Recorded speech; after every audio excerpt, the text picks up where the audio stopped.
कर्जगी जत प्रकरणी मिरजेत मूक निषेध मोर्चा, सर्वपक्षीय सर्वधर्मीय नागरिकांची मोर्चाला अलोट गर्दी, नराधमाला फाशीची शिक्षा देण्याची मागणी, मिरज उपविभागीय पोलीस अधिकारी यांना निवेदन। कर्जगी तालुक्यात जत येथे एका 4 वर्षीय बालिकेवर बलात्कार करून तिचा निर्घृण खून केल्याची माणुसकीला काळिमा फासणारी घटना घडली। खुनानंतर नराधमाने बालिकेचा मृतदेह पोत्यात घालून लोखंडी पेटीत लपवला होता। या प्रकरणी पांडुरंग सोमनिंग कळडी वय 45 राहणार कर्जगी याला उमदी पोलिसांनी तात्काळ अटक केली असून या घटनेचे तीव्र पडसाद सांगली जिल्ह्यामध्ये उमटत आहेत। मिरजेतही सर्व स्तरातून तीव्र निषेध व्यक्त केला जात असून मूक निषेध मोर्चाचे आयोजन मिरजेतील सर्व धर्मीय सर्वपक्षीय मूक मोर्चा नागरिकांच्याकडून करण्यात आले। अयाजभाई नायकवडी यांच्या नेतृत्वाखाली आज हा निषेध मोर्चा अलोट गर्दीमध्ये संविधानिक मार्गाने पार पडला। हजरत खाजा शमना मीरासाहेब दर्गा येथून या मोर्चाला सुरुवात करण्यात आली।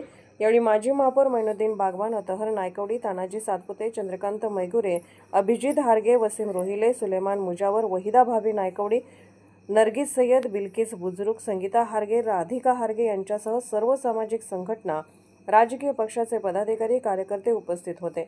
शहरातील विविध मार्गावर हा मूक मोर्चा काढून तीव्र निषेध व्यक्त करण्यात आला।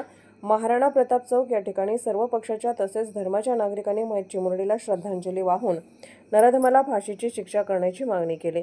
मिरज उपविभागीय पोलीस अधिकारी प्रनिल गिल्डा यांना निवेदन देऊन मागणी करण्यात आली।